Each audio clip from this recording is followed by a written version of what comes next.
The Lahaina fires, that was extremely tragic, and unfortunately it's continuing. 106 people are now deemed dead. A bunch of local families lost their houses. Still paying a mortgage on a house that's dust in the air. Real estate agents cold calling any families trying to buy their properties. Unfortunately, a lot of suicides. It is a very democratic state. Have you seen a shift based off of that? $700 each while we're sending how much money to Ukraine. Now, Israel, the biggest factor in Hawaiian politics, I guess, is Mark Healey, big wave surfer, Bowhunter, spearfisher, and Protekt co-founder. When did you start hunting? It's very hard for people to understand. How can you hunt and you act like you care about animals? I want to not participate in this fucked up system as much as possible. I want to take responsibility. I want to know that there's a life at the other end of that piece of meat that's on cellophane, this anonymous thing where people go kill with their credit cards. You're the co-founder of the company Protekt. Like, what led you to that? I was sponsored by great sponsors. Yeah. Never ask anything of me. Checks always came on time, getting paid really good money from them. We had Pam from the American Heart Association, and she looks in the room, she's like, and all you professional surfer boys that are sponsored by these big energy drink companies, there are kids that are having heart attacks from taking these things, and you should really think about how you feel about selling this kind of garbage to kids. That's another aspect of our company and our product of how I wanted to have a solution for that.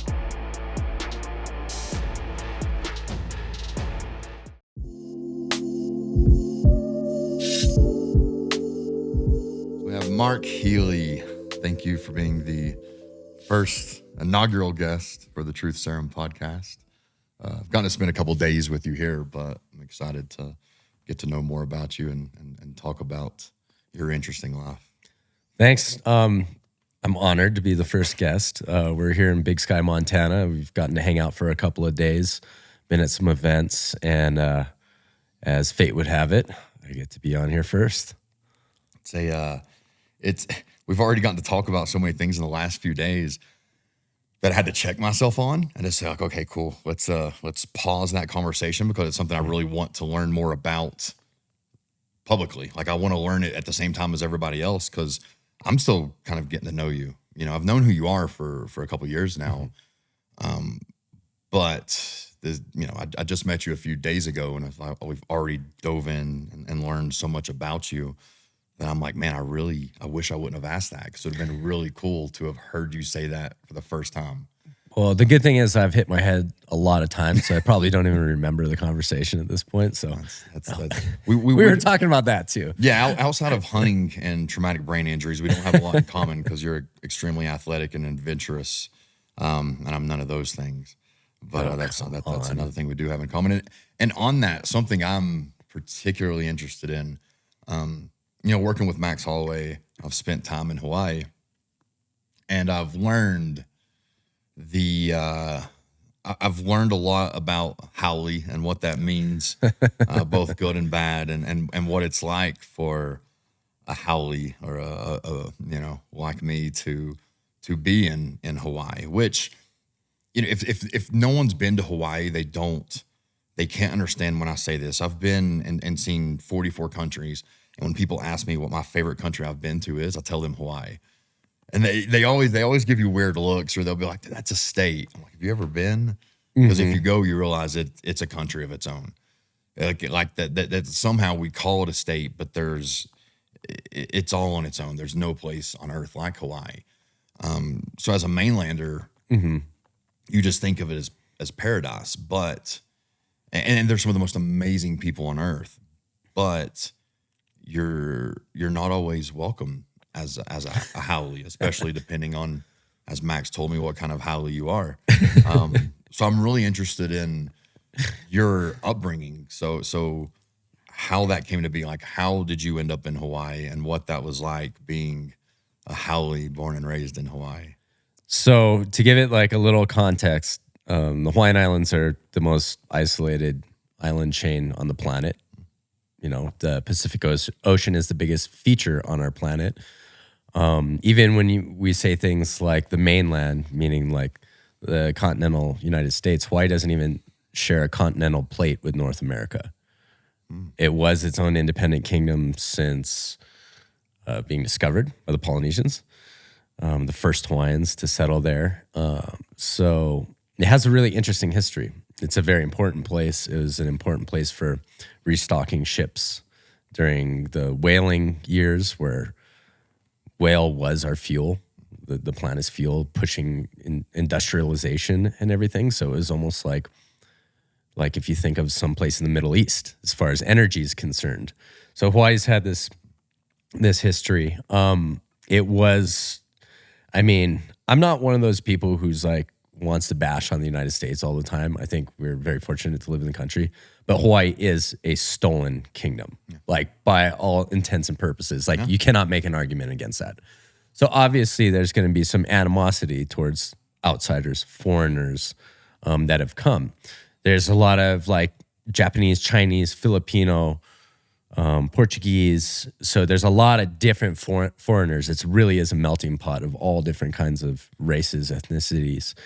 But a lot of those foreigners came as migrant workers in the plantations. So it's not like they came and owned a bunch of stuff. It was mostly like these white plantation owners that really led to the overthrow of the Hawaiian kingdom.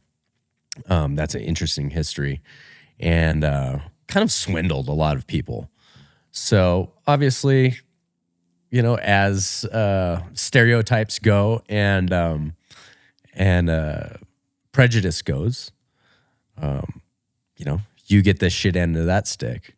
And it's like, oh, well, I must have missed the memo about our Rich Howley meeting that we were going to have because I'm more broke than everybody else growing up. Like, where are these Rich Howleys exactly. at? I'm like, when are they going to call me up? No, just kidding. But yeah, it's just, there's so many contexts in that. Put it this way, I know what it's like to be hated for nothing that you've done on your own. But then again, there's people who are kind, and there's a full spectrum of human beings. But, you know, you fight a lot as a kid. If you're going to be a little white boy back when I grew up with bright blonde hair and freckles, you're going to be getting bullied. You're going to be getting shaken down. You're going to be getting your stuff stolen. And you just make a decision like, what's worse, the mental aspect or the physical aspect?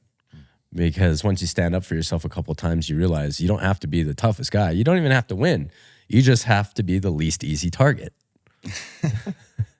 So that's growing up in Hawaii in a nutshell. But I mean, it's my home. It's where my heart is. I'm born there. My dad grew up there since he was 5 years old because my grandfather was in the Army. So we've been there for a long time. My mom was visiting on her first big trip away from home from Mississippi. She bought some weed from my dad on the North Shore of Oahu, got pregnant. They're still together. They live down the road from me. And then my dad was just like, okay, I got a kid now. I got to stop this lifestyle. And went the whole opposite direction. Became a Christian in both my parents. So I grew up in a Christian household. And yeah, carpenter, working class, blue collar. So that's cool. So it's kind of like I know a lot of Hawaiians who, you know, big names. They're you know, popular people in Hawaii, and they all have a really good opinion of you. So it's cool. So, you know, to think that you had to earn that, like you had to earn that respect. And you're how old now? I'm 42. So 42 years old. So it's like you spent Takes a long time. yeah, like you spent decades becoming someone that Hawaiians were also proud of the fact, and they are the ones I've spoke to, like they're proud of the fact that you're Hawaiian, you know, and then that's a cool thing. But I'd rather be in a place like that. I like that because there's some truth there. You have to be consistent. You have to do what you're going to say. And it takes many, many years of proving that and just stepping up to the plate when you need to hopefully for your community when they need it. You know, obviously it's Hawaiians, it's a warrior culture. So yeah, if you do things that are bravery and, you know, pursuits of excellence are held in high regard, but you still have to be a solid person that does what they say they're going to do and acts respectful, not cocky and talking yourself up all the time, you know? Yeah, I live in Tennessee, and I love Tennessee, but it's not always been that way. And there's people who well, as soon as they're old enough to get out of Tennessee, and they never look back. They hate Tennessee. And it's almost every state there's people who hate it. I've never once heard someone that was like born and raised in Hawaii that left Hawaii because they hated Hawaii. You know, you'll hear people talk about how expensive it is. But I've never ever met anyone who just didn't like it. It's like every Hawaiian is so proud of Hawaii and so proud to be Hawaiian. So I can understand like the respect it takes to do that. And working with Max, it was like I never experienced any of that. Like because I'm with him, you know, so I never got to see any of. Yeah, you're golden. You're part of the family. Yeah, it was brought in like you know, like the little kids. I was uncle already. Wow, that's cool. So I feel a little almost embarrassed, you know, by the fact that I almost cheated that. I got to skip to where I was already immediately accepted. And it's kind of a cool thing because it is such a proud community, and the warrior culture, as you mentioned, it really is. It's things they're proud of, and you see that, you know. And you look at someone like Max fight, like you can see that's it's more than just he's not going out there just to win. It's like he's fighting for something else, you know, for the ancestors and all of that. So it's a very a proud community of people, and not to make a shift, a political shift, but that does kind of bring me to something else I want to talk about. And again, as a mainlander, you know, I'm a little embarrassed by the fact that I don't know a whole lot about the Maui fires and what's happened since. We all knew it happened, and we all knew what was going on. And those of us who have, you know, loved ones and friends and stuff in Hawaii at the very start, like we're all concerned. You know, I'm texting my friends and making sure they're okay and their loved ones are okay. And, you know, it was a catastrophic thing, but it's been almost a year in August, and it's forgotten. Like especially as you know, someone you're in mainland a lot, it's completely been forgotten. It's not talked about. I don't really watch the news, but I still, you know, like I follow news channels through social medias, and I don't even know the last time I saw anything about it. It's just shocking. I mean, that is mind-blowing. So I'm very curious from your perspective, you know, from then to now, what's changed, if anything, and like what's that landscape, the political and just the actual physical landscape? Like, what does that look like now, almost a year later? Yeah. So with the Lahaina fires, that was extremely tragic, and unfortunately, it's continuing to be a tragic situation over there.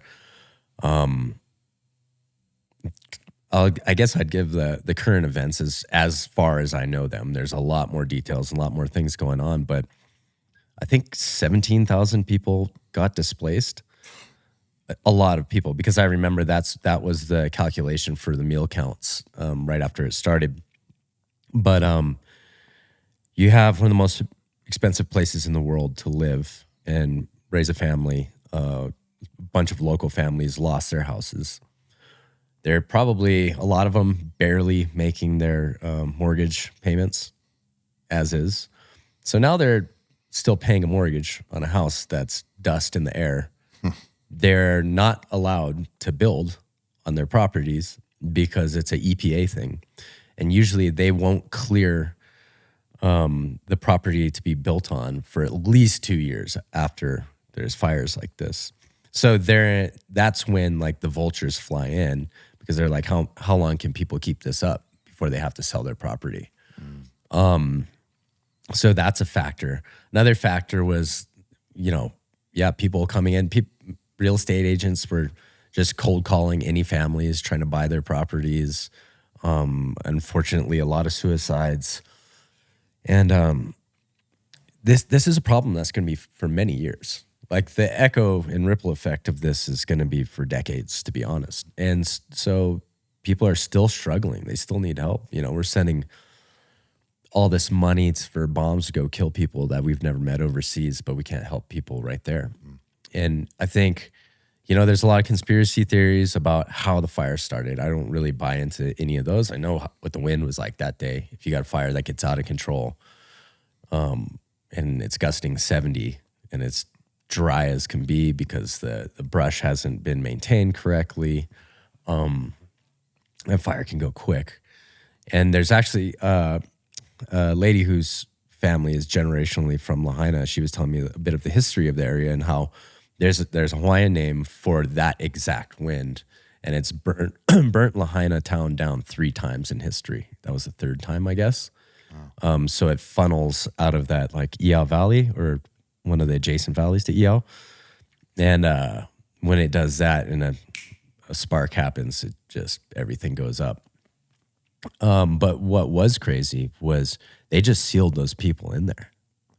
So they had no water, no food, no communication. Like they didn't even go in and put like Starlink up right away in those places. I know from friends that work like high up in the military. So you have some of the U.S.'s largest and strongest military and naval bases right there, like 50, 60 miles away on Oahu. They were chomping at the bit to come in and help and get people resources, and the governor wouldn't allow. Wow. Right? Exactly. So people got sealed in. So there's a bunch of people that I know that were trying to go help. So they go in by jet ski, boat. The authorities were stopping people from bringing in supplies. So they'd have to just keep going to a new little bay or something like that to offload things. This is for days and days. This is going on a long time. The people whose houses didn't burn, they have no resources, and they know if they leave their houses, they'll be looted. So they're stuck. They have to stay and defend. And nobody knows unless somebody hikes out or boats out the information to pass on verbally. And this went on for like over a week. Like brutal. So why were these people left high and dry? Like, I think there's just so much negligence that everybody in the government that was supposed to be overseeing these things were just scrambling to figure out a narrative to cover their ass. It's insane. And so Hawaiian Electric Company, which has a monopoly on the electric services in Hawaii, which is another crazy thing, they're being sued for starting it, for their power lines and negligence and everything. And they just said, well, we're putting an extra tax on your electrical bill or extra surcharge for the Lahaina fires. So they did it. We pay for it in taxes, and they charge us extra on our electric bill to pay for that. And these people aren't getting those resources. It's to cover a big company's ass and the government's ass. So it's just so corrupt and disgusting. And it's just a huge eye-opener. Outside of Lahaina in that fire, the world was going on normally. To be left by your state government and emergency response, people just being handcuffed and not able to even respond. Think if all of Hawaii has a problem. Think if the boats stop coming in to supply us 85 to 95% of our food that comes in on a ship. What does that look like? You had all the resources still intact to help these people in Hawaii right there. And people were going through that. And like a lot of stories that are really dark and radical and unpleasant and heartbreaking, like things were happening that people don't know about. I'm curious because it is a very democratic state. And again, you ignore all conspiracies, and I tend to not ever look for conspiracy first. It's very easy to do. Like it's very easy to immediately. Cause I mean, if we're being honest, it's fun to assume that it's fun to try to unravel. But I always try to just think of a very base level failure on the political side of things. I find I truly believe that's the answer to a lot of the conspiracies that we think. It's like, it wasn't really a conspiracy. It was just a pure, just purely mismanaged by the government. I think it's easier to believe a conspiracy or that somebody would be that inept and just yes, and just pure of doing their incompetence by the people that are supposed to lead us. It's that bad. Yeah, I would rather believe it was laser beams from outer space than it was just something just purely mismanaged, a wildfire, and then no one did anything that they should about it.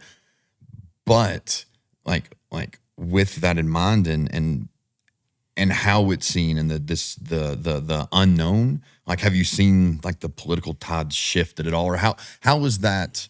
How are the Hawaiian people, they are the American people, but we're going to call them Hawaiian because they are on an island, especially in this situation. So how are the Hawaiian people shifting maybe their views, their beliefs, or like, have you seen a shift or any kind of the views based off of that? I think there is a shift. I think the biggest factor in Hawaiian politics, I guess, is demographics of voting. It's just like a lot of old school, older people who vote that are just like, I vote the party line no matter what, and this is what we do, and they get their news probably from the same places that they always have gotten them it, and yeah. But I think views have changed quite a bit. It's like when you really see people show their cards, like they talk up and down about, oh, we're here for the poor people, blah, blah, blah, blah, blah. And then $700 each while we're sending how much money to Ukraine? Now, Israel, it's like, that was almost worse than nothing. That is like here, you take your crumbs and go sit in the corner, you idiots. And what's it? So it's offensive. Yeah. And compare.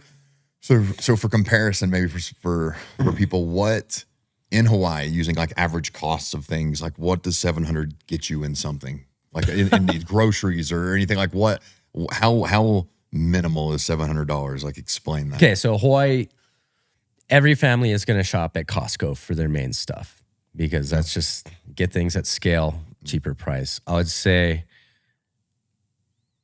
an average family of, 4 going into Costco's, they're walking out of there for $400 and change every time they go in, which is probably once a week. Oh.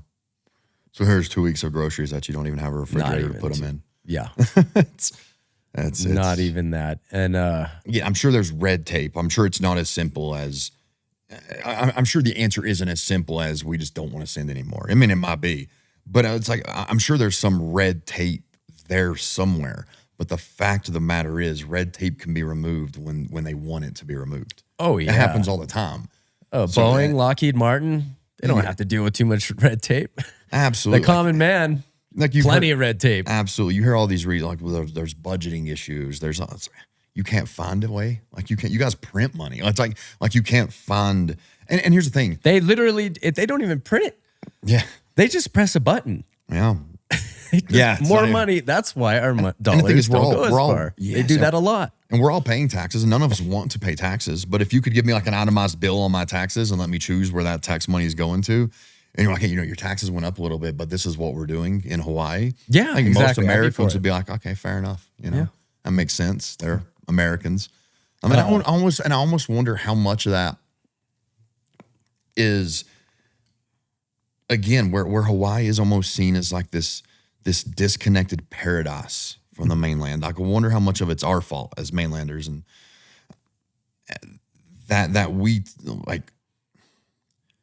don't get behind it so much because it's almost forgotten that they are. I mean, I'm saying it positively when I say it's its own country. Yeah, I'm saying it because it's almost too beautiful and amazing, and the people are too amazing to consider them the rest of us. But it is part of America. But I almost wonder how much of that is we don't get behind it enough. Like, the people aren't. There's no Berkeley protests for the Hawaiians. No, and that's sad when you really think about it. Like, it's disgusting and challenging on ours, and it's like, why not? I mean, even if you want to virtue signal and sit on your high horse and choose your protests based off of skin color and those, okay, do it. Like these are Hawaii is still your perfect one. These are non-white people who are us. Like, they are Americans and some of the best of us. Like, where's the outrage? Like, where's it's just I think things just get to be a grind.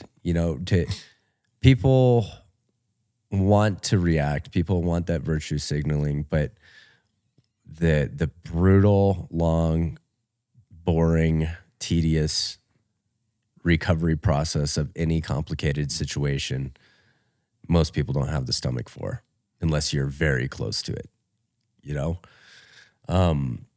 it's a grind. It's not as romantic, I guess, as then when things first go wrong and everybody has an opinion about it.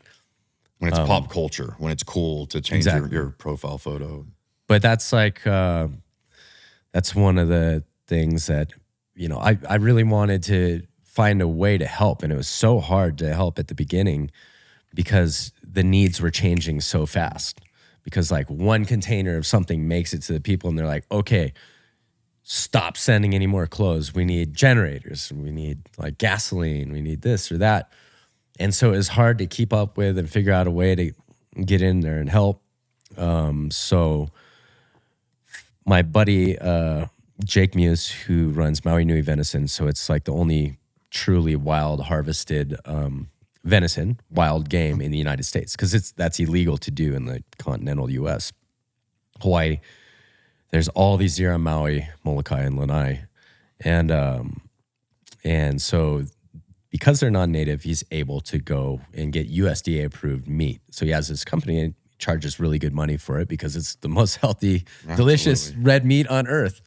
And they're always looking to give back to the community. So he was able to start doing community harvests where you volunteer and you go do 2 nights of processing and shooting deer to donate to the people affected by the fires. So when we go back to that idea of you're going to spend over $400 family of 4 at Costco once a week, how much of that is like a meat charge? Some meat that got shipped over on a boat from halfway across the world. So you go do these community harvests. They have hubs where they leave the meat. So you do ground venison. We're doing 5,000 pounds of ground venison per weekend. And that's for people to take who just need it, because they also didn't want, because that's part of like the Hawaiian culture as well, is like, it's, you know, it's embarrassing that people don't ask for stuff usually. Like that real OG Hawaiian culture, like they would never ask. They'd sooner go hungry than come and be like, oh, I'm here to be given the free thing. So, which I respect. I really do respect that.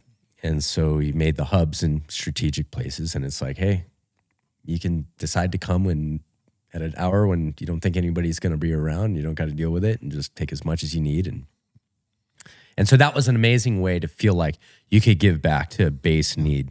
And it's not just some canned food or some, you know, I'm sure they do a lot of good around the world, but like a Red Cross or a FEMA, it's like they're getting the top quality, best food that they can get from their home. Organic, grass-fed. Yep.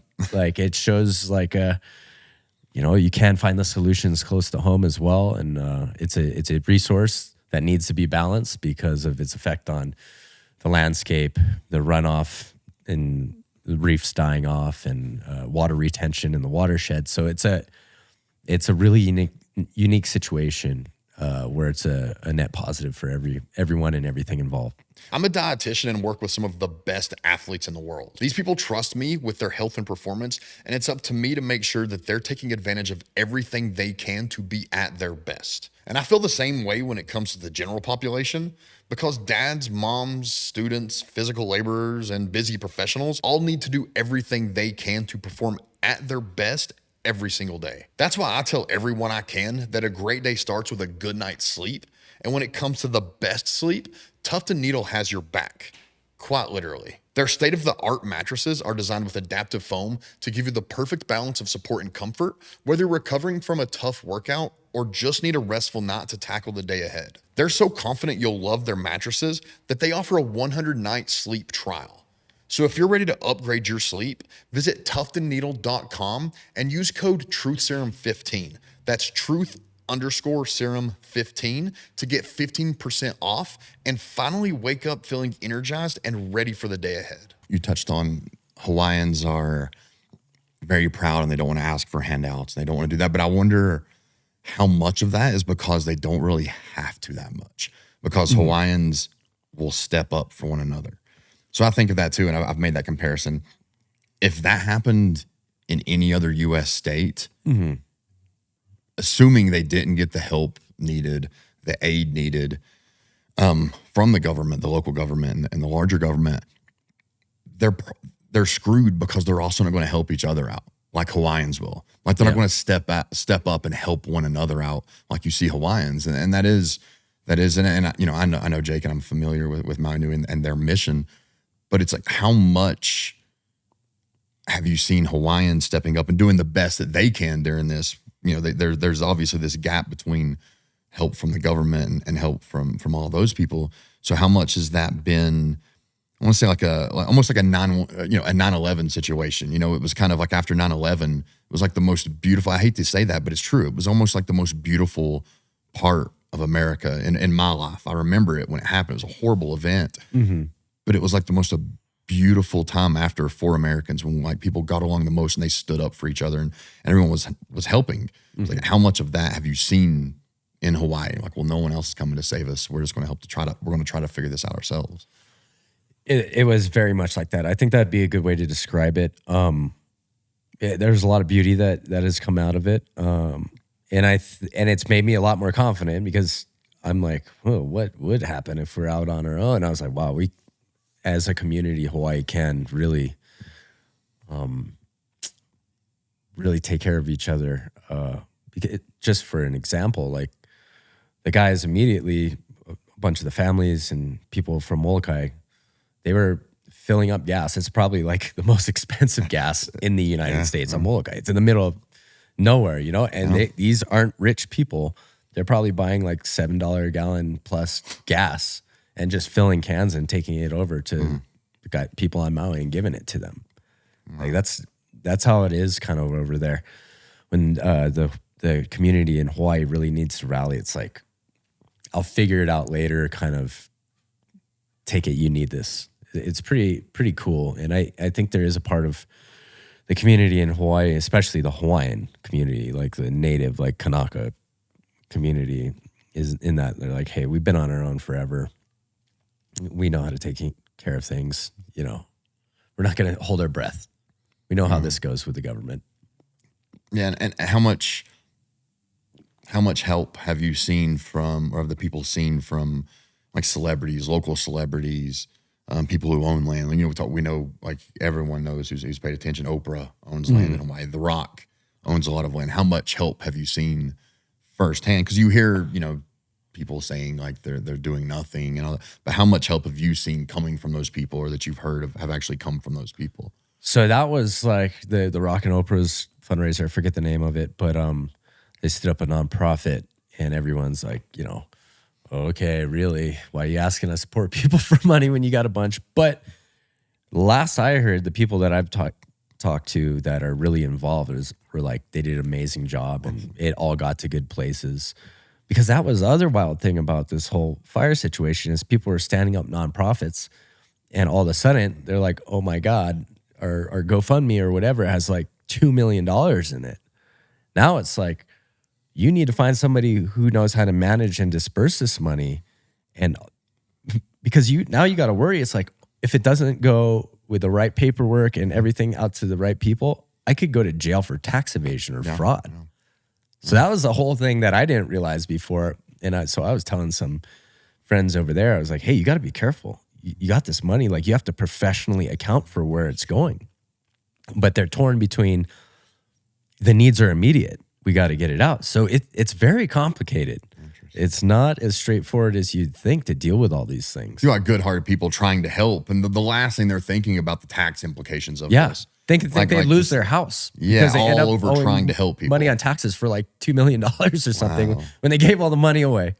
So it really shows in a practical sense what it takes to rebound from something like this. Like, you need attorneys that are going to, you know, volunteer their time.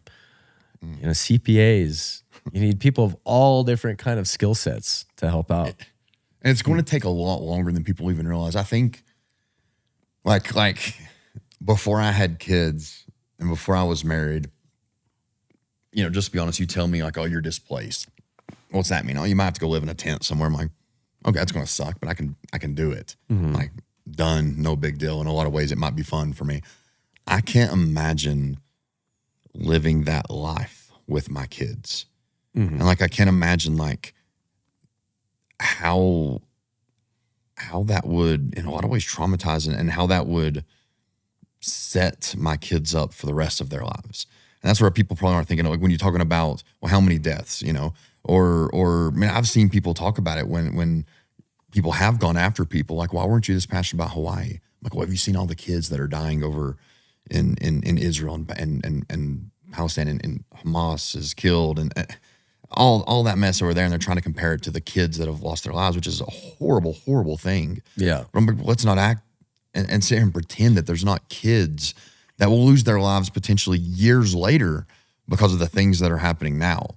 Because there's a lot to be said about a displaced home and kids that don't have a solid family structure around them, and how that will lead to later loss of life. You already said the suicide rate's been high since. Things like that. And I just, as a father, I think of trying to raise my kids in that situation. And totally. Keep that from and if you're comparing it to things that are, you know, I love the term, you tend to the part of the garden you can reach, right? So that's part of the United States. Yeah.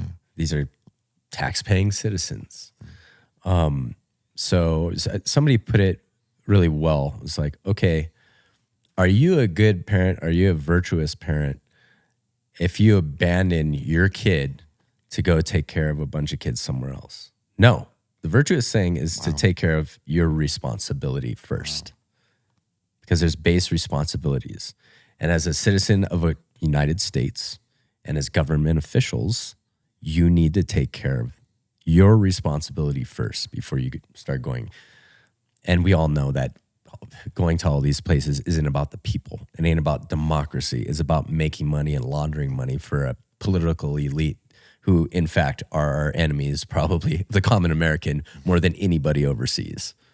Yeah, yeah. And it's, again, it's just such a weird thing because, like I talked about Hawaii being its own people, but it's so easy for people to forget that it very much is. It's the same thing as if it happened in Texas or Florida or New York, but it's just almost like it's just not seen that way. I don't know. Like I said, I'm ashamed as an American who I love Hawaii. Like I said, I love Hawaii. And some of the greatest people on earth. I've joked that it's the only place that can be a traffic jam, and there's still like 20 feet between cars. It's like the most polite traffic jam and ever. Nobody's honking. No, it's just polite. In Hawaii, if you honk, that means like you've already made the decision. You are ready to step out of that car and throw it with whatever human being gets out of that one. And there's some big boys that can fit in a small car. So let me tell you, you are rolling the dice with that one. Yeah, you're ready to get walloped. I remember grocery shopping in Hawaii the first time, and there's a line of people, and we're sitting there, and I'm getting groceries, and you know, like I got a Hungry Max hallway at the house. I'm trying to help get this guy fed, and the lady at the cash register is just talking to everyone. Like, oh, how's your auntie? I'm just like, wait, I'm in a hurry. Like, what are you doing? And it's every single person. I'm like, there's no way you have a deep connection with every single freaking person in this line. And it was about halfway through that I started to realize, like, she actually does. Not that she necessarily even knows their family, but she has a deep connection with them. Because I started to realize that in that line, I'm the only one aggravated. Like, I'm the only one that's sitting here, like, looking at my watch and like rushing and very frustrated. This lady is taking so long. No one else cares. Like, there's people with kids running around acting crazy, just feral kids. You know, most of us were like, gosh, I need to get through this line so I can get my kids in the car. No one cares. You don't want to stall in the line because it's got the balloons and the candy and the gum, and you're like, smart. Oh, I cannot stay in front of this. Yeah, but I'm like, holy smokes, no one cares. Like, they're all actually like happy to talk to this woman.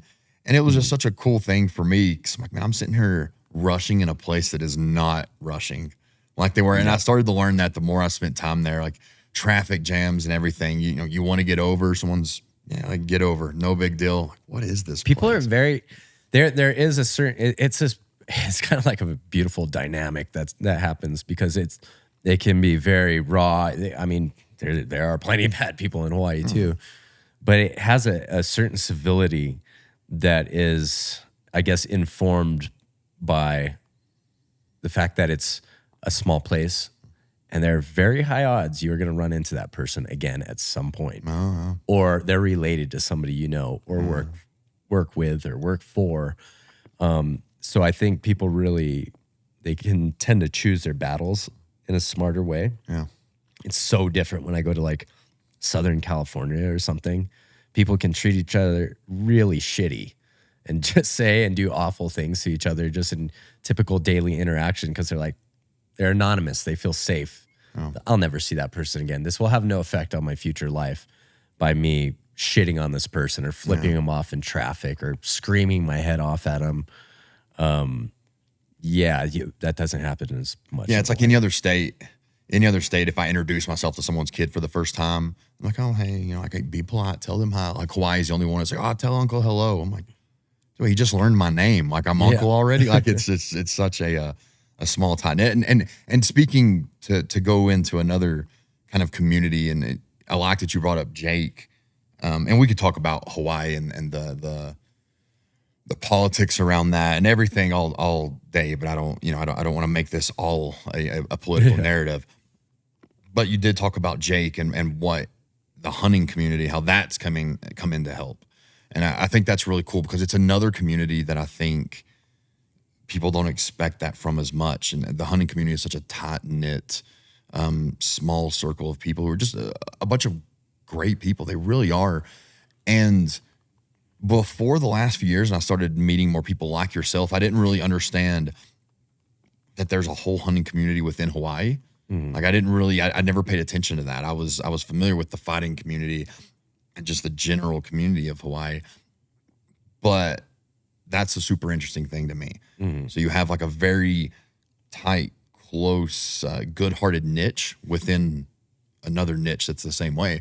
So I'm curious, like, when did you start hunting? Like, when did that become a passion for you? And like, how much of that belongs within like who you are also as a I'm not saying you are a Hawaiian, like how much of that goes hand in hand? I've still got my Papal's hammer from the 1960s, and 6 decades later, it still looks and works as good as any I've bought since. Because it was made with excellent American craftsmanship and designed to last a lifetime. A knife should be no different. Andy Arabito, Navy SEAL, lifelong outdoorsman, and founder of Half Face Blades, knows better than anyone how important quality and American craftsmanship is when it comes to making a good knife. I've used my Half Face blade to process dozens of animals, cut wood to make countless fires, and for basically anything an outdoorsman could use a knife for. Not only is it a tool that stood up to the task, it's done so without damage and with minimal need to resharpen. From the blade to the handle, every aspect of this knife is a work of art, and one that I know, just like my Papal, I'll be able to pass down for generations. These knives aren't just tools that last, they're heirlooms that will last countless lifetimes. They're American made, and as an all-American man, I'm proud that my kids and the generations after them will be able to enjoy this same blade that I've enjoyed so much. I think people would be surprised just how much subsistence hunting there is in Hawaii. There's a lot of people on the outer islands outside of Oahu, that's what I mean, that pretty much all their food comes from the mountain or the ocean. Wow. Like they're doing it for food. Obviously, I'm sure they enjoy it as well, but it's not like for show. Kind of like I eat all this the animals that I kill, but this is like, all right, the fridge is getting low. We need to get out and hunt. So there is a big population of Hawaii that are subsistence hunters and fishermen. I've been an ocean guy my whole life. I grew up, we've never bought fish, even since I was a little kid. My dad taking me and teaching me spearfishing and fishing with him. That was just normal to have your own fish. And I was like, yeah, we go hike and go run amok, make forts, like shoot doves and try to cook them over a fire when we were kids doing Lord of the Flies stuff. But I didn't have a big interest in like staying in the mountains because there wasn't like, there's no bears. There's nothing. Yeah. exciting to me. And then I started just like losing my spearfishing buddies to bow hunting, and they'd just be like fall in love with it. I'm like, you don't even spearfish anymore. Come on, let's go. Oh, you're bow hunting again? Jeez, come on. How good can it be? Then a couple of really close buddies of mine that are big wave surfers that I've been in like a lot of really, really intense and crazy situations with. Dave Wassel is one and Shane Dorian's the other. They both got like head over heels into bow hunting, and they would explain it to me like it is such a crazy like adrenaline dump and trying to control your nerves and the adrenaline, emotion, all of this stuff. It's so challenging. I'm like, okay, I have a frame of reference. If these guys that I know have been in crazy life or death situations with me multiple times are saying this about bow hunting, I better go check it out. And so I went with Wassel to go hunt pigs over on the east side of Oahu one evening, and I just got hooked. About how old were you at this time? This was probably, I'm pretty recent. I was probably 29. Oh, wow. Yeah. And one of the other things that piqued my interest about it was, what was that documentary, about 15 years ago about like the factory foods and factory farms. I forget the name of the doc. Yeah, I know exactly what you're talking about. I can't even remember. But it was just super interesting. I was like, what got me thinking about that before, I was actually in the Tuamotus in French Polynesia, spearfishing. I would just go take off after surfing and shooting surf photos on Tahiti and try to go to a different island every time. So I'm staying with a family of local people from there, tiny atoll in the middle of nowhere. And the dad asked me, I was just like cleaning up at their little like pension, their little bed and breakfast, so I could stay and spearfish. And so doing dishes and helping with dinner and sweeping the place. And so dad was like, they don't speak English, I don't speak French. So it's just all hand signals. And he's like, oh, come help me for dinner. He's gesturing him. So we go catch a rooster and kill it, pluck it, do the whole thing. And I remember looking at this meat and I'm like, this looks nothing like a chicken breast that I have ever had in a store. And it made me start thinking, it's like, do I have unrealistic expectations of what my meat products outside of fish should look like? And that just got me thinking. Then I saw that documentary, took me down the rabbit hole of like, how do we get to this place where the only things that will be allowed to put on a store shelf is this homogeneous consistency that you must maintain. You can't have a blemished apple or an orange that's not orange enough. And these meats that are in plastic wrapper that people complain if it's like not the same fat content as the one that they bought the last week, or knowing that any burger that you go out get at a fast food place probably has like the genetic markers of 60 to 90 different cattle in it. And the measures that need to be taken to make sure it's healthy. Because it's like, okay, you're now being exposed to 90 different animals. What are the odds that one of them in a feedlot, in a slaughterhouse, was sick, had some kind of a pathogen? Okay, well, now we have to nuke it all. Now we have to have this pharmaceutical cycle, right? So the big chemical brands, the Dow, Syngenta, Monsanto, which is now owned by Bayer, I believe. So they make the corn, the genetically modified corn, to finish your cattle, to give it that big fat content. Cattle are not built to be able to digest corn. They will die of bloat if they aren't on different medications and antibiotics that these same companies make. Then you eat this shit. It destroys your gut biome, most likely. It makes you unhealthy. And then they sell you their pharmaceuticals again. And then it goes back in this big cycle. And all this time when they're genetically modifying these different corns and things like that, that is to be able, like everyone's like, yeah, we need drought resistant stuff and everything. But at the end of the day, the real strategy isn't selling the drought resistant corn or soy. It's to sell their pesticides that are made in tandem with it, because that's where they make the real money. They patent the plant, so the farmer has to buy the pesticide that the plant is immune to, whereas all the other weeds and insects and everything, or the pesticide is actually in the plant and produced by the plant. And then they go and shut down every farmer. It's illegal for them to hold and carry the seeds. So once I get down this big in the factory farming and just just being humane to animals. And it's very hard for people to understand, how can you hunt and you act like you care about animals? I think anything needs to be treated with dignity and respect if it's a life form. I eat meat, therefore I hunt animals.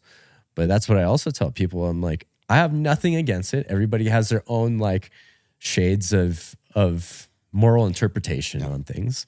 But hey, so I want to not participate in this fucked up system as much as possible.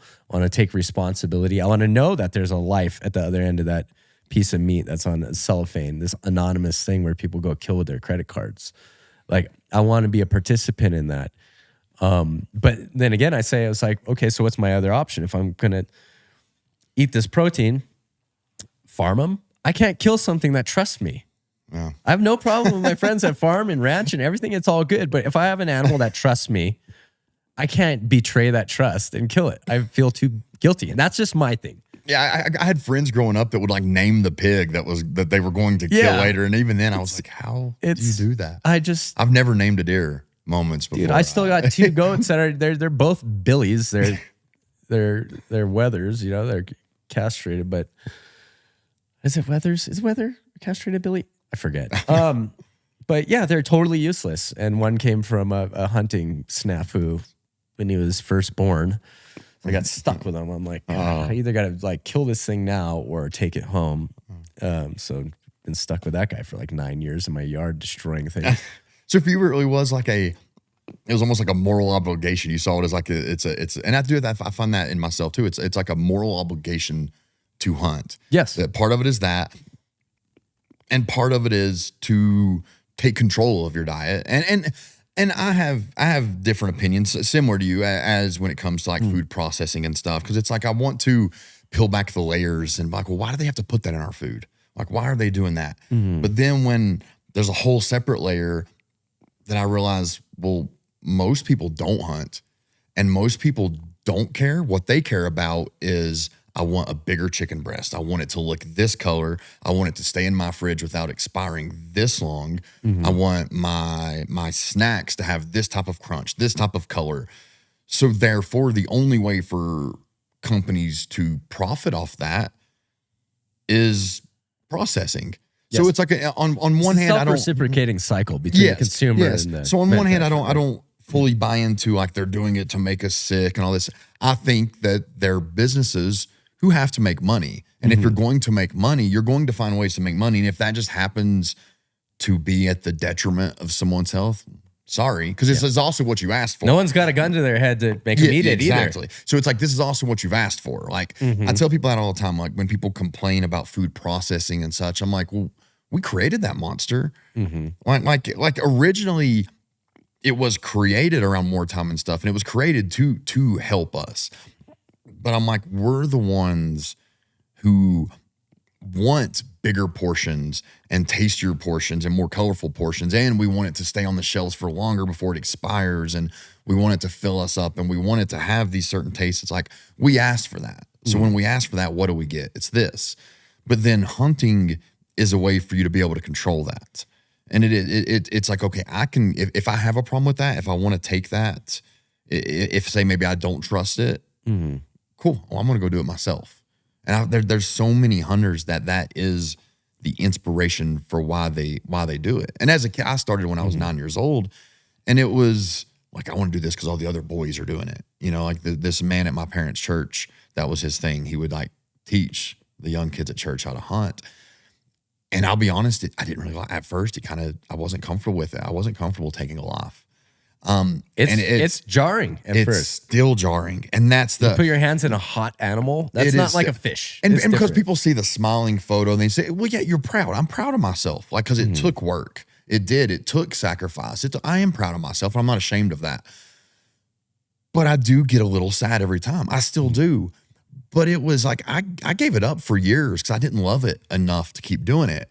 I'm like, man, I'm just trying to impress my friends with this masculine thing that I'm doing. And then when I got older and stuff, I kind of got away from it. But then when I became so conscious with what I'm putting in my body and health, and I started having moral convictions in the other way, I'm like, dude, I don't know how those cows were treated. In fact, actually, I do know how they were treated. It was very poorly. Yeah. I'm like, man, it's if it's from a big lot, like there's ranchers who do it. Yes. Absolutely right. I'd be totally fine with buying their beef. Yeah. So it's like, I can absolutely, but the vast majority of people aren't getting it from places like that, you know? And it's like, so I can source my proteins this way and can completely disconnect myself from it and don't have to think about it. That does not put me at a moral higher ground of the guy who's going out there, sitting, stalking, calling, investing in the environment and conservation by buying a hunting license. Yes. And then making that effort, taking that time and effort out of their day to harvest this animal, put the work into cleaning and gutting and doing all. It's like the amount of effort that go. That's why I joke around and now I'm at a point I kill enough deer where I can share it. But it used to always drive me nuts when, you know, you kill a deer and the first ththing, hey man, give me some of that jerky. Yeah. Like, well, I didn't see you there helping me you drag have no it. idea how much I put into this. Yeah, like right? I didn't see you elbow deep in a carcass doing this work. Like, no, dude, buy your jerky from Walmart. Sorinex exercise equipment is trusted by collegiate and professional sports teams across the country because they build champions. Whether you're outfitting a world-class weight room or building the ultimate home gym, Sorinex has what you need. Sorinex is an American-made, family-owned company, and this means that every piece of Sorinex equipment represents a dream and carries on a family's legacy. That's why Sorinex is the only brand trusted by the best sports programs America has to offer. Because when winning is what matters the most, champions want the best. If you're ready to bring professional quality equipment into your home, visit Sorinex.com and upgrade your gym with the only gear your favorite teams trust. You know, but it became something that I felt it's almost a responsibility as someone who eats a lot of protein. And it's something I'm introducing to my kids to, and even my wife takes part of it now. I'm like, hey, it's our responsibility, not only for the health of our family, because it is among the most healthy meat you can get. Like I tell people, venison has like the macronutrient profile of a white meat, high protein, low fat, but has the micronutrient profile of a red meat. You know, if you like higher in many micronutrients, vitamins and minerals. And like, this is a way for me to get my family this super high quality meat and take a very intimate responsibility in obtaining it. And that's powerful. And that's what a lot of people don't see when they're just seeing the picture of us posting this thing. I remember I posted a picture once. My son spotted a buck.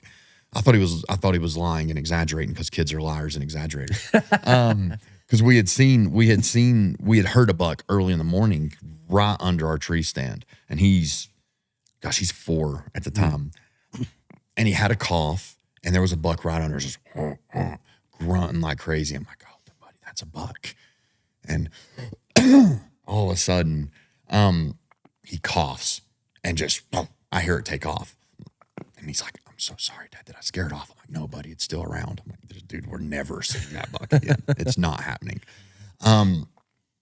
But I didn't want him to, I was never going to be like, you just cost us that. I'm like, no, buddy, it's still around. Wait till daybreak. And daybreak comes, and I see does start to creep into the field, and we're sitting there waiting, and all we see are these does. And I'm telling him, like, I can take a doe if you want me to, because I wanted this to be his experience too. And he was like, okay. And I'm getting ready to take a doe, and all of a sudden he goes, Dad, there's a buck with the does. I'm like, buddy, there's not. And I could tell it was like I thought he was just hoping. Yeah. You know, and I'm like, buddy, they're all does. I see them. He's like, no, there's a buck. I was like, Silas, like there's no bucks. Like, I'm gonna go ahead and shoot this one. And all of a sudden, and I look up, kid was dead serious, right on the edge of the tree line. I just walking up the tree line, and they were in the field, was a very nice 8-pointer. It's like, dude, there's no way I'm missing this, because he spotted it. I would have not seen it. I would have shot those. I would have never seen it. He spotted it. I shot it. This kid gets buck fever as if it was his. He's when can we go get it? When can we go get it? Isn't it amazing? It's such a different thing. Even kids will get like that. It's so excited. When can we go get it? I'm like, but let's wait. You know, we still see it. It dropped right there, and he's like, Dad, it's dead. Let's go get it. Let's wait, buddy. And he is just losing his mind. and we go to get it, and he is just so excited because it's like he took part of that. That wasn't just, he was so proud. And my buddy came up to kind of, I told him about it. My buddy lived nearby, and he came, and I was going to get a picture with it. And I was like, I want Silas in this picture because this was a joint effort 100%. And so Silas gets in this picture with me, and he's grinning from ear to ear. He's more proud of it than I am. And I post this photo, and there's people all over my Instagram I can't believe you would let your kid do that. Someone literally said, your kid's the kind of kid that's going to grow up and be involved in a school shooting. Would you be proud of him then? People are out of their minds. I lost my mind. Because I'm like, listen, you don't understand. Like, your kid is going to go eat. And, and I would not judge you otherwise, but now I will. I'm like, your kid's going to grow up living on chicken nuggets and Burger King and not have any connection to his nutrition. And my kid is taking a first, like a very intimate relationship with his food. Yep. And he is very proud of that. He's very proud of the fact that he's the reason his dad just killed that buck. I'm like, my kid is proud of this, and you're going to sit here and say something so horrific. Like, how do you even begin to draw that line of similarities? You can only have these opinions if you're completely divorced from nature and how the natural world really works. Yeah. Otherwise, you would know what the alternative is. Yeah. Have you seen how animals die in nature? It's not great. Their teeth wear down. They starve to death. They get a leg injury. They get an infection, eye infection. They start rotting out from the front to the back. Like, it is really harsh how things die in nature. A coyote doesn't go for a quick death. They're not just taking a nap and like, never woke up. Yeah. I have a friend recently saw an albino deer for the first time and mentioned, he's like, he's new to hunting, and he said something. He's like, you're not really supposed to shoot those though, are you? I'm like, dude, if I see it's down. And there are some people who aren't really cool with shooting piebalds or something, and I've never seen one out during hunting season, but I'm like, especially a piebald, I want to shoot it. And there are some people that kind of have a problem with that, but I'm like, listen, like the coyotes, when that thing ages out, when it starts to lose its teeth and when it can't eat anymore, when it becomes the week when that coyote's not going to be like, hey fellas, like this one's a piebald, this one's an albino. Let's just chill for this one. I'm like, no, I'm going to give it a good. I guess it depends too. If you're like, oh, this thing's gotten to have like 3 seasons of spreading genetics already. Yeah. Like the genetics have moved out there. Yeah, it's everybody has their own little things with hunting, as in anything in life. Yeah, anytime I meet someone who's like anti-hunting, I'm like, you better be vegan. And if you are, cool. Exactly. That's my fine. Gosh. Like, you better be vegan. And if you are, again, that's fine. Don't judge me. I won't judge you for all your micronutrient deficiencies. I have full respect for people who are like, I don't want to hurt any animals. Yes. Like, but do it. If you're an ethical vegan, awesome. It's these that's like your ethics. Malibu vegans sometimes that like drive me nuts. And it's so funny. They're so easy because they always have a pet. Yeah. Like a dog or a cat. I'm like, is your dog or cat vegan? Or do you just kill animal products for them? Or did he choose that lifestyle? Is that a leather purse you have? Yeah. That's interesting. Oh, weird. Like, did you and your dog have a conversation? Did he choose to be your pet for the rest of his life? Like, or was he allowed the free choice of that? Yeah. Which I understand the moral quandary there, because I'm an animal lover and an animal killer at the same time. But I mean, don't go shitting on other people. Yeah. A debate's fine. You can question other people, but it's like some people are just crazy about it. Yeah, absolutely. And like some of my friends will talk so much shit about like vegans too. And I got a bunch of vegan friends and they have no problem being friends with me. And I respect them for having that kind of commitment to something. I respect on a certain level people having commitment to almost anything. Yes. If they can stick to their guns on something. Yeah, if it's your ethics and it's across the board, you're consistent with those ethics, like, okay, cool. Yeah. Well, and we're all hypocrites in one way or another. Nobody's going to be consistent. Absolutely. So it's like, don't be in a glass house throwing stones. Absolutely. But, absolutely not. It's interesting. I know we kind of digressed a little bit, but like the whole point of that, we were discussing like your choices to become a hunter. Yes. And like why it is such a big thing in Hawaii. And like, how have you seen that in Hawaii, like the hunting community in Hawaii, like, or is much of it coming from those same moral convictions and ethical convictions and the desire for locally sourced healthy nutrition. Yeah, it's tradition, it's subsistence, it's like, you know, it's got that edge of like plantation immigrants of like, you know, the Filipino, Japanese, Chinese cultures that came in and how they ate. You know, they have all the Filipino people I grew up around, you know, the grandparents have a garden in their yard. They eat from that garden. You know, so it very much revolves around food. And I would say probably the best bow hunters I've been around, and I've gotten to be around a lot of bow hunters, are in Hawaii. Because you got to look at it. It's year round. Yeah. And it's mostly private land, but if you have access and, you know, generational relationships in that area, island, community, you're hunting a lot. So think you're born, same way you picked it up at like 9 years old. You said, these guys are doing that, but there's no season. They're doing it every week since they were a child. Yeah.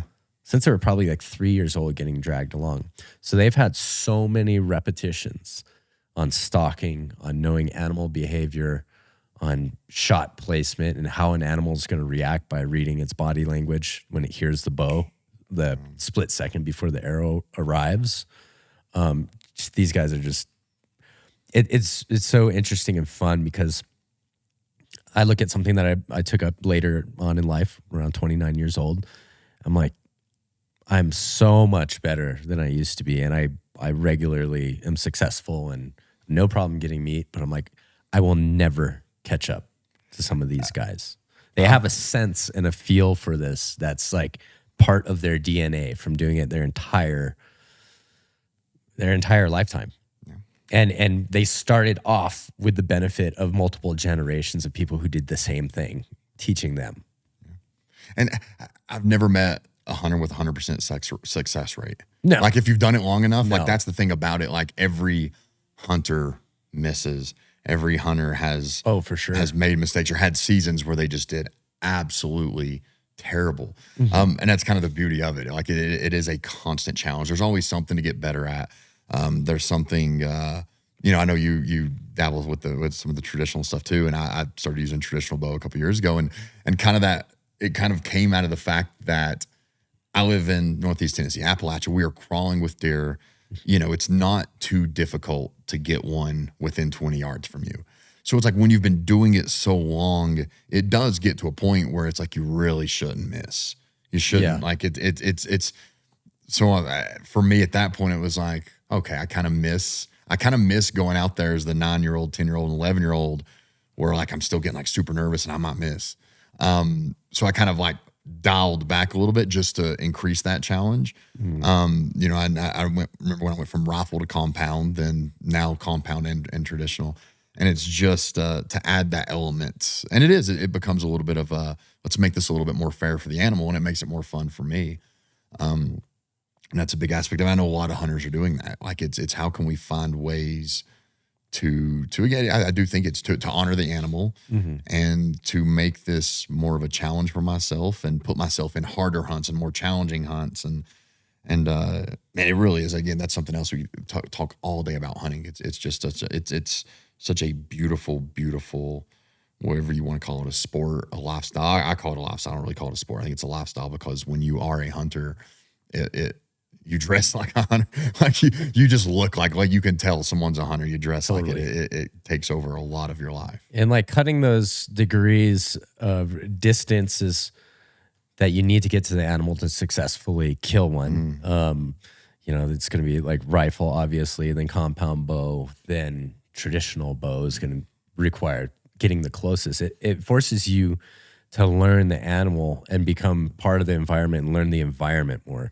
Which for me, I find it's a form of like meditation almost when you're really into it because you feel every single change in the wind. Like you have this awareness with your sight, smell, vision, feel, everything, to where you're absorbing your entire environment the whole time and you're focused in the moment. And I've found that I need outside activities or interests to really funnel that kind of presence with a busy, like quasi ADD mind that I have. So it's like spearfishing and freediving. I have to maintain a low heart rate while still being active. Big wave surfing, it's life and death. Or it can be life and death. It's very intense. It can be scary. So it forces you into these like flow state moments of complete being in present and focused on one thing. So that's why I like all those things, and I really see crossover with them all. It's you're participating in something that almost gets you to a state that I feel like the great yogis and like meditation can get you, and that's where people are really trying to focus on getting to a similar state without the use of an outside resource. So I almost look at it as like me needing all these things. Yes, it's interesting, but at the end of the day, is it really just a crutch I'm using because I lack the discipline to be able to find that just sitting in a room by myself? I don't know. Yeah, so for me too, like I can't meditate. It's not in the realm of possibilities for me. Like, I'm sure I can. Someone's going to watch this and be like, "Oh, you just not like you suck at it." I'm like, yeah, I do. Hunting is meditation for me. I would love to see a human study done on like mental health among hunters during hunting season. I swear, like I look forward to hunting season so bad because it's when I was studying for my master's degree, it was like I studied in the woods. Like I would take my notes and stuff out to a tree stand with me or to by a tree, and I'm sitting there studying because it's like this is the most relaxed I will be throughout the day is while I'm sitting here hunting. And that's when I'm going to absorb that information the most. It's when my senses are the most sensitive. There's like, if I'm having a bad day, like I want to go hunt, I want to get outside.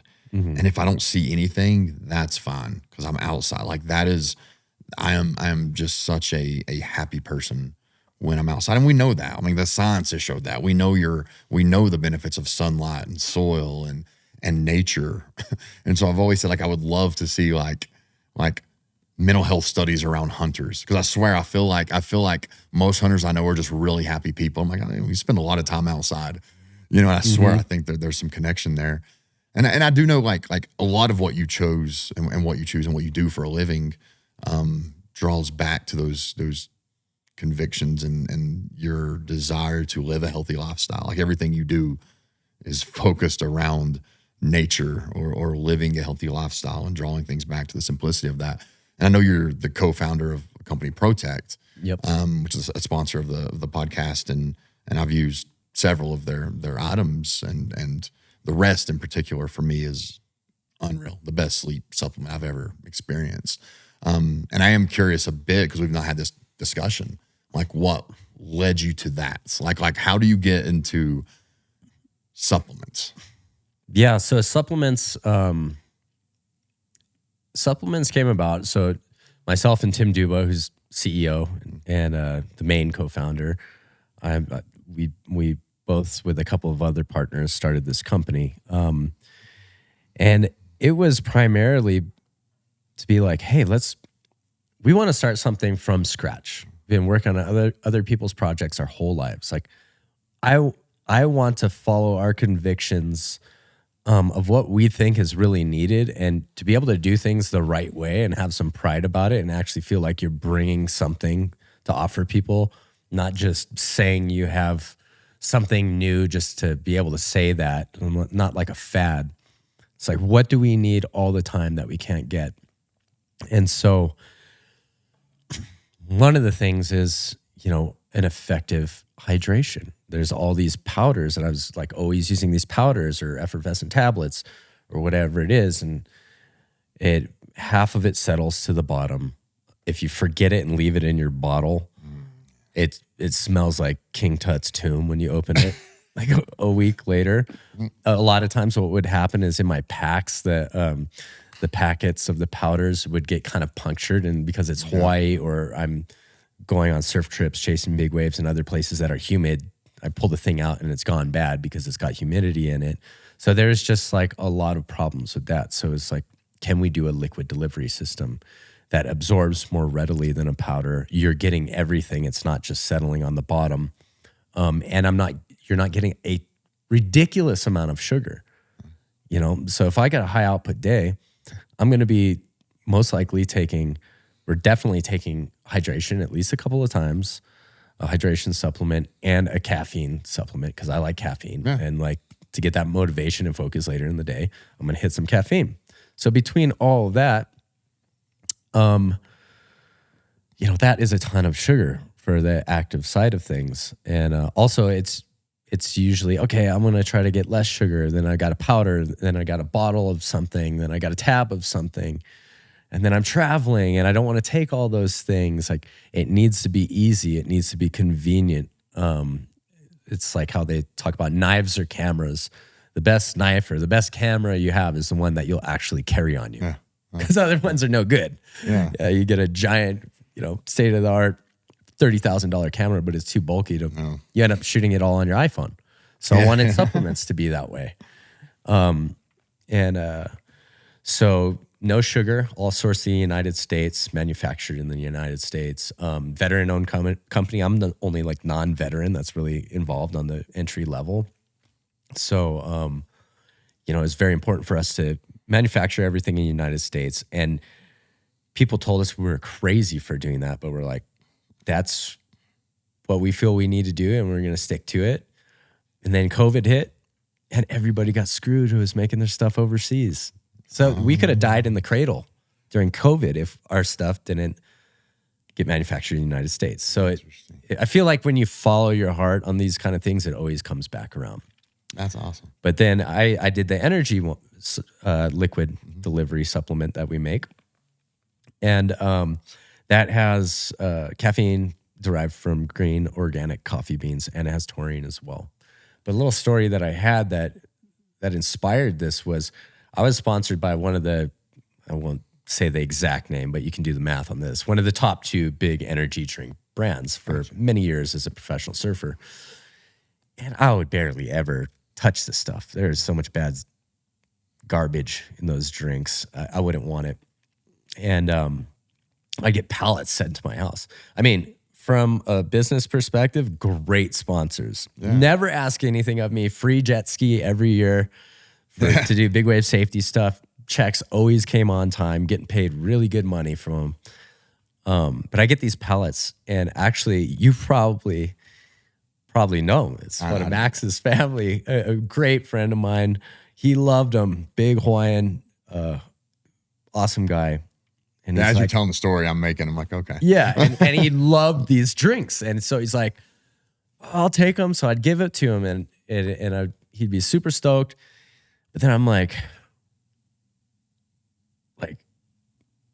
is that good for him? Is that like if you have a high risk of like diabetes or heart problems, being a big person, what if he had a heart attack? How bad would I feel after I gave him a pallet of these energy drinks? It's like, you know what you need more than sugar? You need sugar delivered to your system as fast as possible. We're going to add caffeine to that to make sure you get it. So I'm like feeling guilty, and then right around that time, one of my good friends, a big wave guy, one of the best guys in the world, he passed away. So we were dealing with all of that and kind of the fallout of that, and so we started this thing called the Big Wave Risk Assessment Group, where everybody gets together. It totally changed the landscape to big wave surfing and the whole world of that. It's like, everybody doesn't have to be friends, but we end up in the same places in the world, and bad things happen, and we got to know how to work together. So it's like, just to have a start in my friend's barn, it's everybody come in and get certified for CPR. So we had Pam, who ended up continuing to work with the organization I'm involved in as an instructor. But she's from the American Heart Association. And Pam's a super solid lady. She's a strong woman, mom, grandmother. And she looks in the room. She's like, and all you professional surfer boys that are sponsored by these big energy drink companies, there are kids that are having heart attacks from taking these things, and you should really think about how you feel about selling this kind of garbage to kids. It's like, I can't say this stuff. We can't say this stuff because we'll get sued by them. It is happening. And I was just like, with all those things coalescing at the same time, I walked away from the contract. Wow. So that's another aspect of our company and our product of how I wanted to have a solution for that. Sleep is the ultimate performance enhancer. It doesn't really matter what your goal is. Getting more sleep is the cornerstone of achieving it. And it's so important that quality sleep by itself increases lifespan. Sleep better, perform better, live longer. It's pretty simple. As a dietitian, jiu-jitsu black belt, outdoorsman, husband, and father, these things are pretty important to me, and I would imagine they're probably important to you too. That's why I professionally and personally recommend Protekt Rest. Protekt Rest is a natural sleep aid crafted to promote deep restorative sleep so you can recover faster and perform better. With clean, science-backed ingredients, it's designed to support your body's natural rhythms without any grogginess the next morning. And the best part is, it doesn't cause any of the harmful effects that prescription sleep aids and melatonin do. So if things like improved performance and a longer, healthier life matter to you, try Protekt Rest and start sleeping better now. It's cool. Like, and these are things I genuinely, I didn't know about you. Like I said, I wanted a lot of this stuff to, like, the origin stories. I wanted to talk about them here for the first time. You know, cause I've heard multiple people since in the last bit, anytime they talk about you, like, this dude's crazy in a good way. Like you're just known for, like, being a very extreme guy. I'm like, oh, there's an extreme way to do something. Let me do it a more extreme way. Like, it's all been really complimentary, and it was really cool. So it's like getting down to the origin stories of, like, what's done that. And a lot of your choices and it's from, like, personal convictions. Yes. So it's like you said, like, you were getting, like, you were having, you know, from a business. Anytime a sponsor is paying you on time, paying you and giving you free stuff, it's awesome. Yeah. Turnkey. That's huge. But for you to be like, that is awesome, but I still have this, like, moral obligation to do what's right within that. It's pretty cool. And then, dude, anyone who's never started a business wouldn't understand how stupid it is. It is. I'm not saying you shouldn't do it. Starting a business is almost always a stupid decision at first. If you know what I'm saying, it's never a well-informed decision. If you are a middle class or lower class entrepreneur who has an idea and want to start it, it's like, you probably shouldn't have done that. You're making a big bet. Oh, dude, it was. So I had when I say a real job, that sounded like my dad. What my dad would call the only real job I've ever had. I worked a couple summers, like, doing some work with an electrical company, and it was anything he wanted, landscaping or going and helping the electricians, which I'm pretty sure was illegal. Like, I had no training to do anything. And it was just everything. Like, it was nuts. In 2005, 2006, I'm like 16, 17, 18 years old, making $10 an hour. It was awesome for us back then, me and my cousin. But I decided right then and there, I'm like, I will find a way to never have a normal job. Like, it's not happening. Like, I won't do it. And then at the age of, like, early 20s, I just decided, I was coaching at a gym. I was running a CrossFit gym for someone, and I decided they were going to close down. I'm like, I'm going to open up my own gym. And I'm like, okay, cool, I'm going to do it. And I went, I'm not exaggerating, I had $2,000 in my account. That was, like, the money I had to my name. I'd moved out of my house, everything. I had $2,000 to my name. But I'm like, I want to open up an own gym because I know what all these other gyms are doing wrong. I can do it better. So I went and found the first lease, the place that would take me. I went and bought used equipment. So I had, and if anybody's ever tried to buy weight equipment with $2,000, you get, like, some used stuff. So I had, like, a couple racks. Your kettlebell set? They were welded, homemade welded kettlebells. Our medicine balls were basketballs filled with sand and duct taped. We had rings hanging from the ceiling that were just truck straps and half PVC pipes.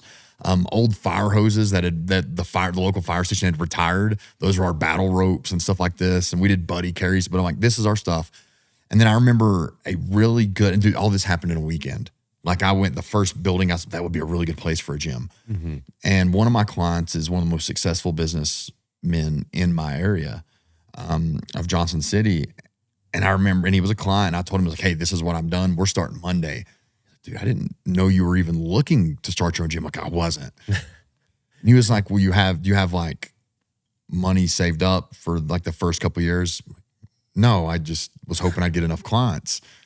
He was like, well, what'd you like, have you found a place? I told him, like, dude, I found a place. And he told me, I told him what the rent was.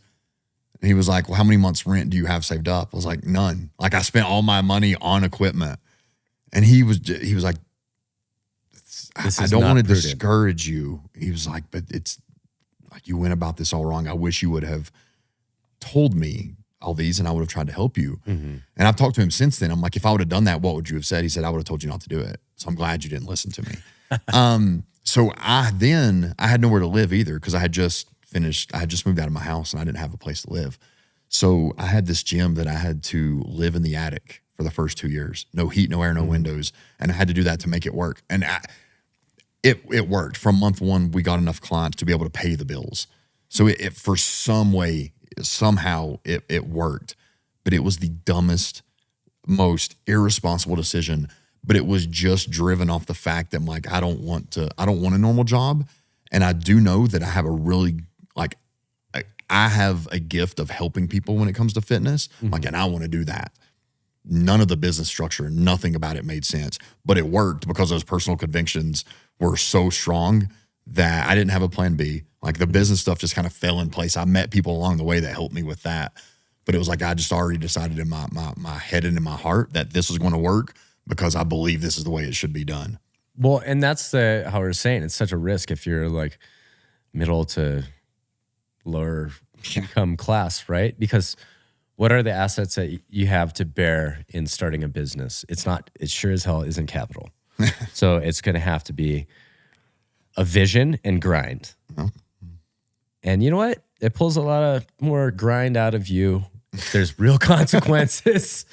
You age quick. It's not sparring anymore. This is a fight. The failing is not an option. So it's kind of a tricky thing. You need consequences to have full motivation and focus, but it's also unwise to just absolutely bury yourself financially for the next foreseeable part of your life if the business fails, because there's so many things that can kill a business in its cradle. Like early success is one of the biggest killers of businesses.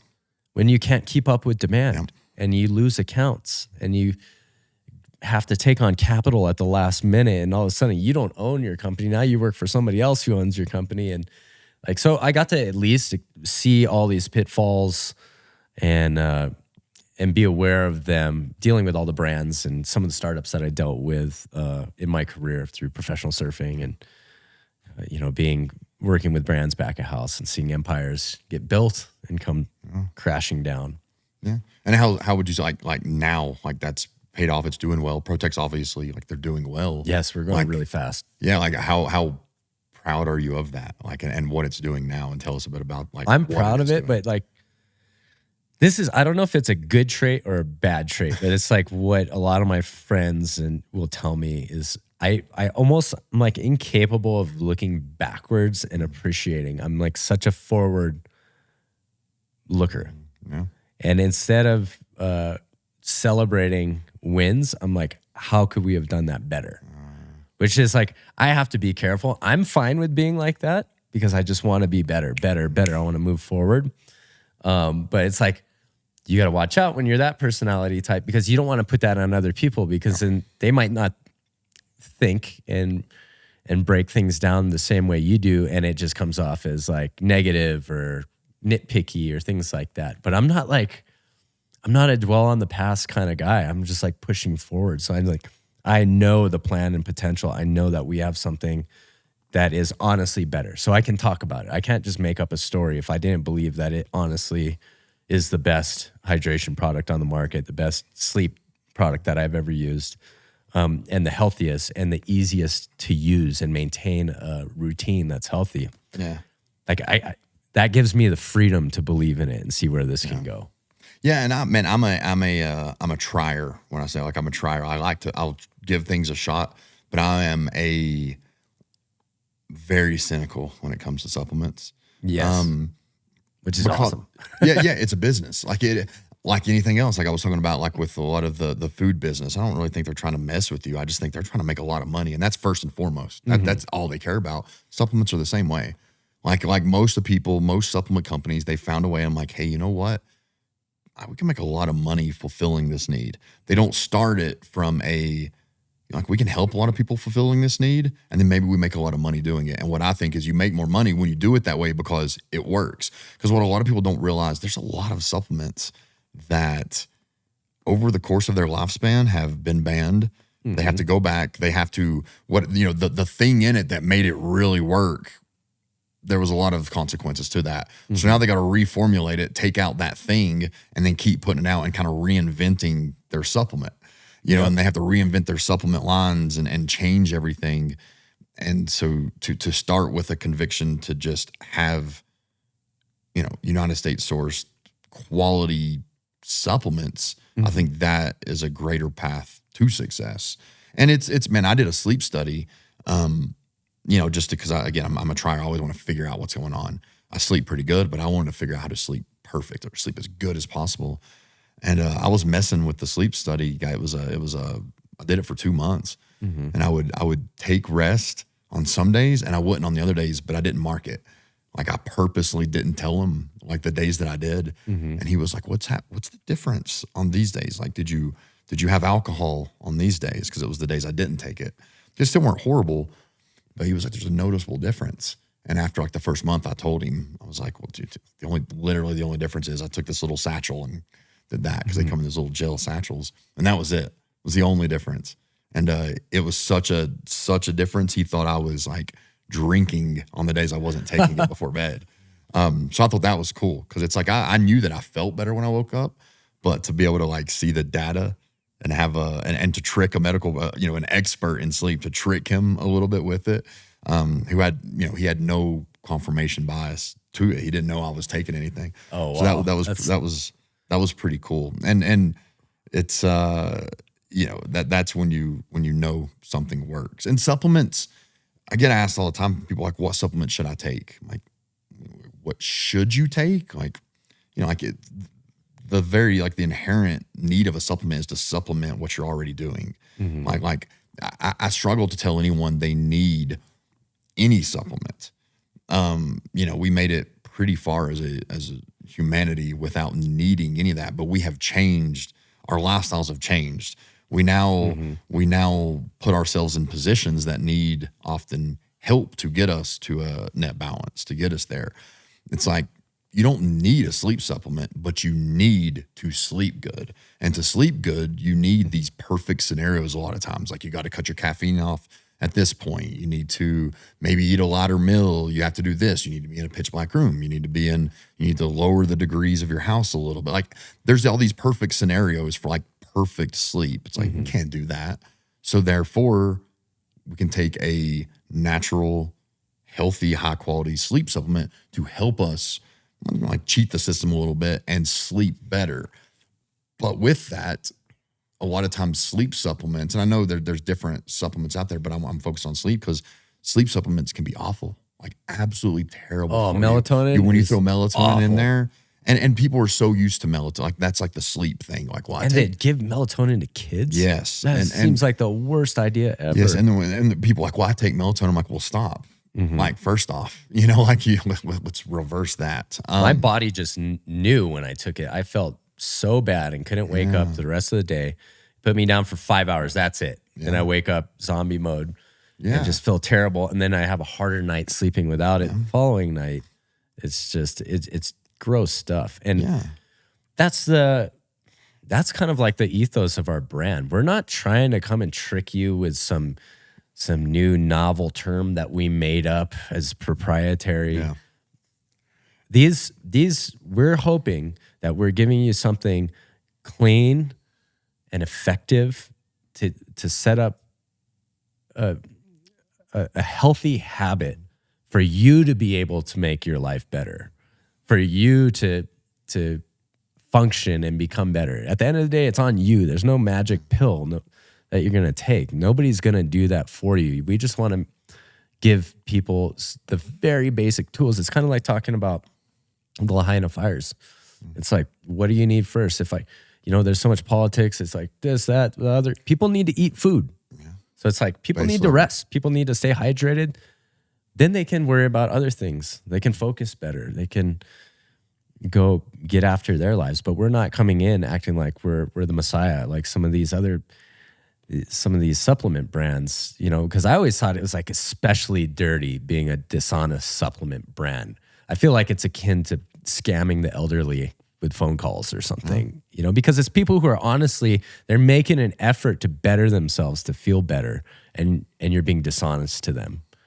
And you're taking advantage of that aspect and that weakness of them wanting to be vulnerable enough to want to be better at something and monetizing that weakness. And how you do anything is how you do everything. So it's like if you're willing to be dishonest, it's lying. If you're being dishonest in your marketing and how you market a supplement, and if you manipulate the findings and the research and stuff to sell your supplement, then I no longer trust the supplement itself. Like I don't trust the safety measures you put into creating it. I don't trust the cleanliness. Like if you're willing to be immoral in your marketing of something, like I no longer trust your morals throughout the entire process. Yep. So I think that's an important thing there as well. And that often gets completely overlooked because not everyone pretty much at some point takes some supplement. And usually it's the marketing of that supplement is why they took it. I have either supplements or meds, right? Yeah. Oh yeah. Everybody's on one or the other. But I've found that like most people I know that take a supplement, they did not take the supplement because it was something they felt they needed or a doctor even told. It was something that they saw marketing for and then determined they got talked into, I need that. I'm like, did you though? So it's cool that you're saying like, we do need good sleep. That's unquestionable. We do need hydration. You don't believe me, don't do it. Yeah. Like you gotta have it. And when we drink water. When we sweat water with electrolytes. Like if we're not replenishing those, we're not getting them in. And with a lot of my athletes, I find, and honestly, with a lot of people who eat healthy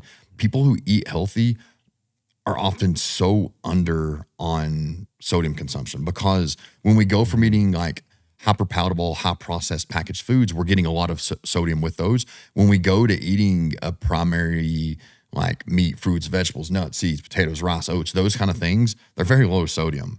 That's true. And we find that, and then we're maybe scared to put salt on, so we don't. So I find a lot of people when they start pursuing a healthy diet, they are very, very much under consuming sodium. Where the average person on the standard American diet is probably overdoing it.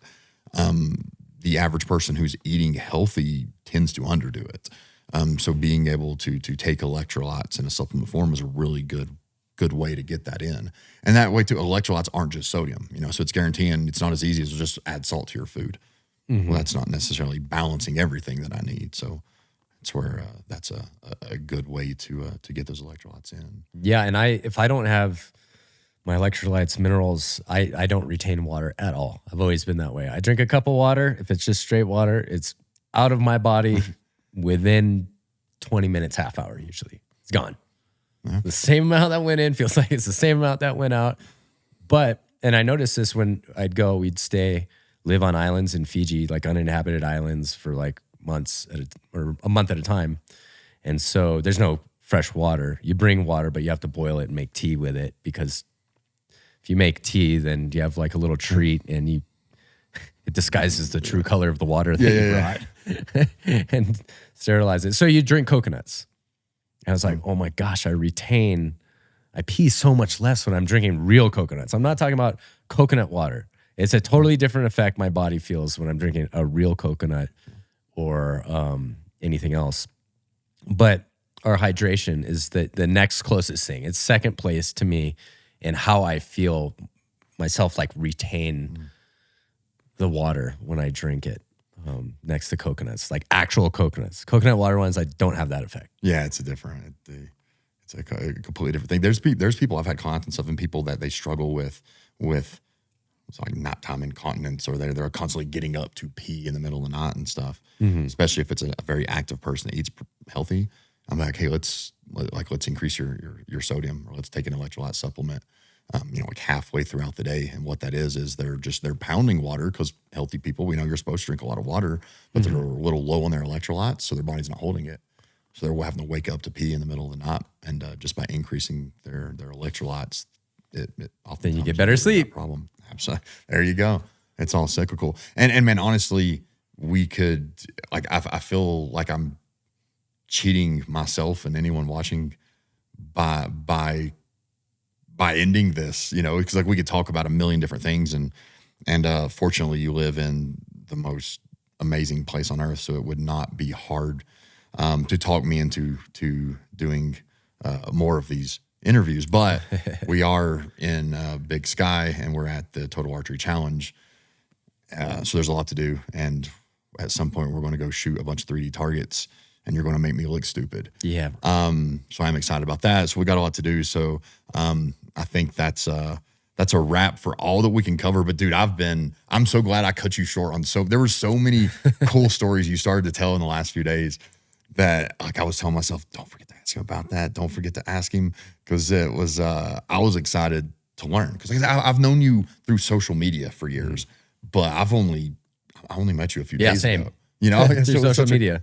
So it's such a cool thing. Like it was cool. I got to learn so much about you now. And in Hawaii, you're very known. In the hunting world, you're known. In the surfing world, you're known. And we didn't even touch on surfing, because again, that's probably the part of you people know the most. So I'm hoping that like people can watch this and kind of see, like other niches and other circles kind of start to like form. My grumpy old man bitching about politics. Well, let me tell you, don't get me started about these taxes and politicians. But no, I do. I hope it like introduces you to other circles and groups of people and stuff that may not have seen that before, and starts to tie together some of those niches. So definitely. And I'm going to be picking your brain next couple days a bunch, because I got a lot of questions for you. Well, and I know I love like your Instagram posts, because you kind of shoot it straight. You clear the air about like different fads and supplement fads and nutrition fads. And so it'll be fun to bounce a lot of ideas off of you. Yeah. And the whole point, man, is just to tell the truth. Like that's everything. Like with nutrition, it's like, man, I don't care what, you just tell the truth. Like for what? And that was the cool thing about you. Like a lot of the things that you're successful at and you do, they come from you searching for the truth of something in your own life, and those convictions that led you to find, like how to serve that better and find your own truth. So I thought it was a great inaugural guest. So I appreciate it. Thank you. Appreciate it. Let's go shoot some stuff and get embarrassed. All right, buddy. I want to thank you guys for watching, and also a word of thanks to our sponsors who have made this episode possible. All I ask is that you guys please hit the like and subscribe button, as it helps the podcast grow, and so we can continue to bring on some great guests for you guys. I'll see you in the next one.